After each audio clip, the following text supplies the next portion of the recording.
And joining us today in our Book Talk segment, we're happy to welcome a man who's written a very interesting book. It kind of tackles difficult topics, but provides some answers, too. It's called Moving Working Families Forward, Third Way Policies That Can Work. We're joined today by a professor from Brooklyn College up in New York, Robert Cherry, today, who is the co-author of the book, and he joined us by telephone today. Robert, thanks for joining us. How are you today? Well, thank you for having me. Always good to talk to somebody from Brooklyn. Or New York, or any of the above. How are things up in the city?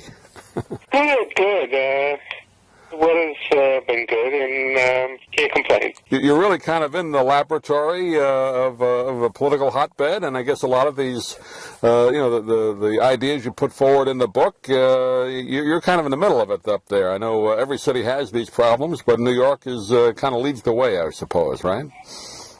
Well, it certainly has problems for working-class people. Much of what's been talked about are housing issues, which the book talks a little about, but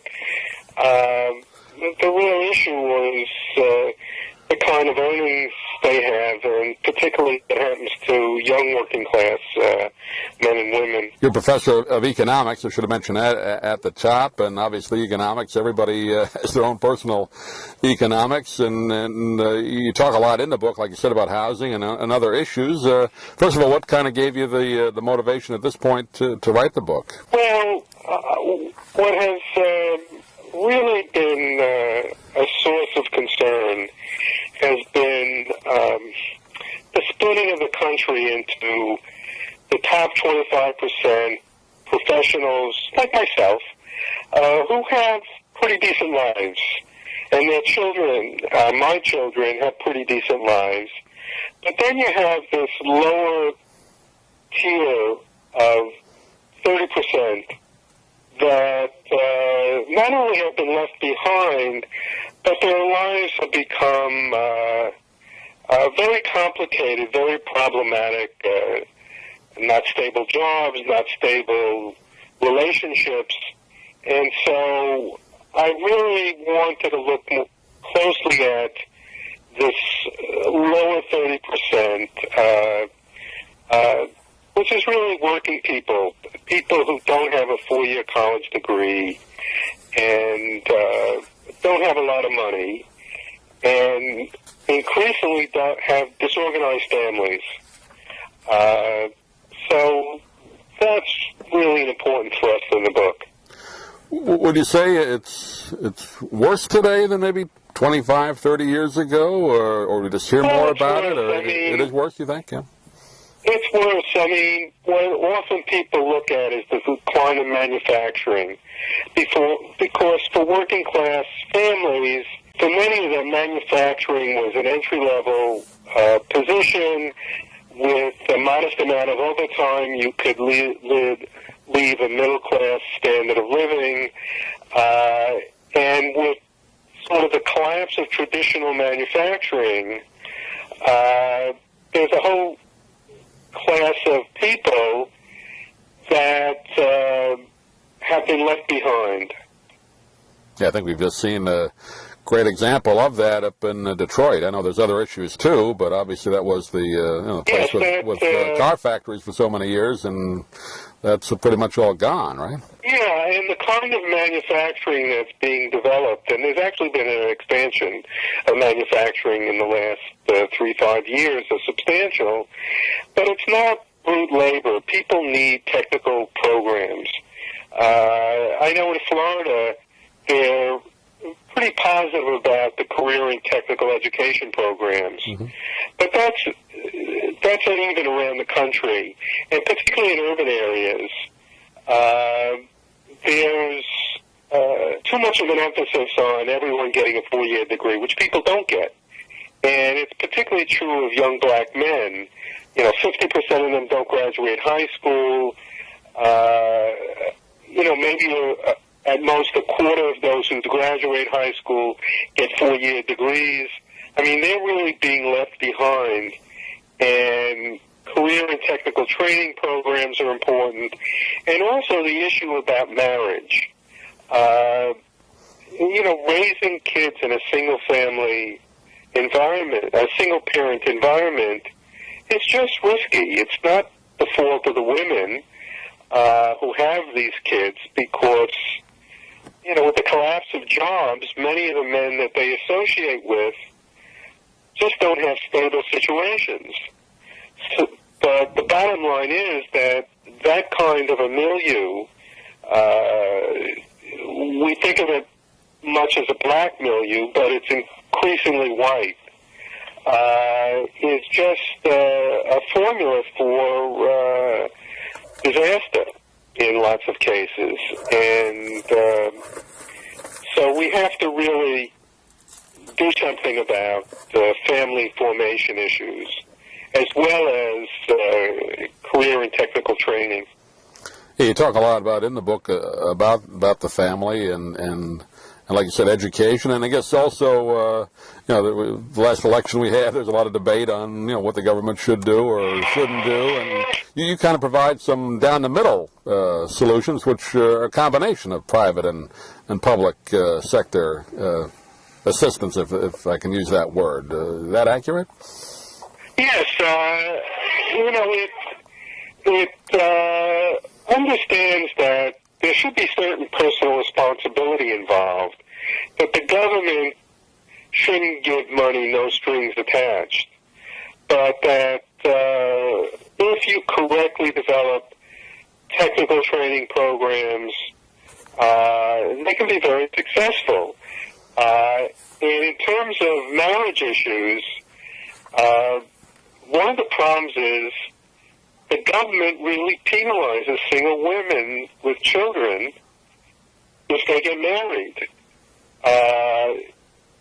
The government says, if you work and make $15,000 a year, we'll give you benefits. We'll give you an earned income tax credit, a child credit. We'll give you housing stuff. We'll give you stuff if you're working. But if you marry a working man, we're going to take away all of those benefits. And that could be $10,000. And, you create a kind of problem where it's really costly for not wealthy people to get married. And I'm involved with efforts to try to change the federal tax system so there aren't these marriage penalties. There are other things. Ultimately, if more working class men had stable jobs, there'd be a higher marriage rate. So, but at least the government should stop penalizing working class people for getting married. So those are the kinds of things that the book articulates, and hopefully someone will listen. Yeah, I was interested in one chapter in particular when you talk about the community college. I know there was somebody on some reality show, he made a comment about we're training a lot of, students to do jobs that, aren't really going to be there, now or in the future. And I guess community colleges are kind of facing that issue. Do you train somebody for a particular job that may just be a dead-end job? Or I know you talk about that in the book as well. Well, there certainly was a history of that in the 70s and 80s, and, you train someone to be a printer. That wasn't a good, future outlook. But particularly in the health professional areas, those jobs are expanding. Radiation technology, there's all kinds of jobs in the health area that needed technical training. As I mentioned, in manufacturing, there were expanding jobs, but you need certain computer skills, certain technical skills.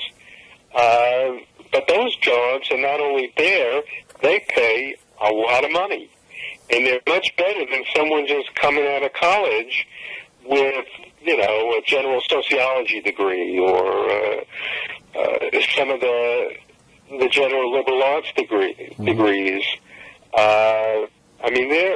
There are a lot of technical-related jobs out there, health-related jobs out there, and the community colleges can be quite effective in training, but unfortunately, as you mentioned, there's a discouragement of going that direction, and somehow getting a 4-year degree is what everyone should strive for, and it's a shame.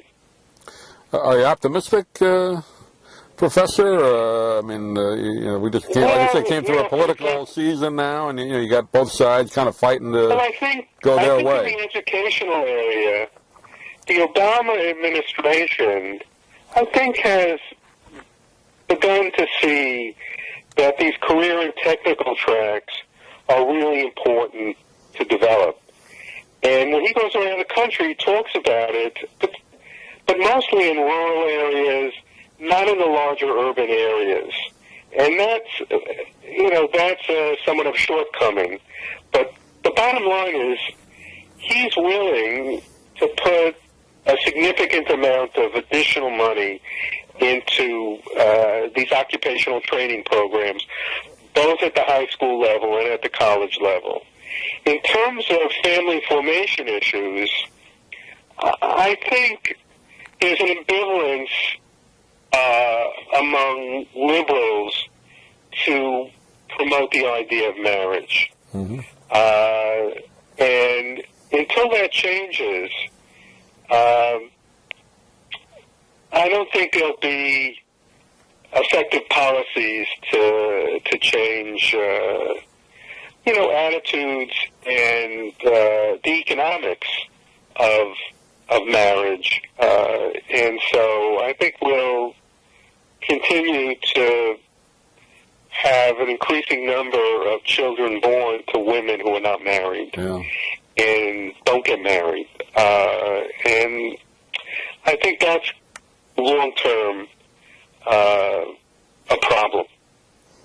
Yeah, it all does emanate from whatever family structure you have. You hope it's, mother and father and all that, but whatever it is, you got to have a strong family unit, no matter what you do after that, or else you're really behind the 8 ball from whatever you do, right? Yeah, I mean, it's just difficult, and but until there's a somewhat change in attitude among liberals, and until more working class boys and young men have stable jobs, it's hard to change marriage rates. Yeah. So I don't want to end on a pessimistic note here.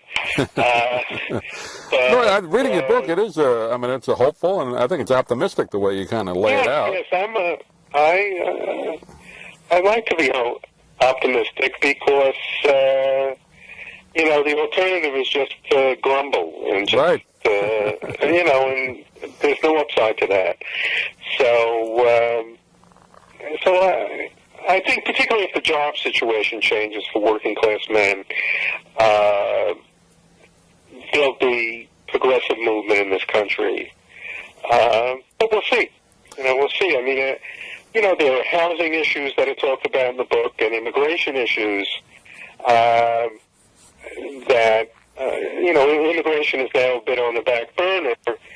But I think it's important to reduce modestly the immigration of less educated individuals coming in the country and reducing somewhat family unification, which is the most generous in the world, because not only does it put pressure on the low-wage labor market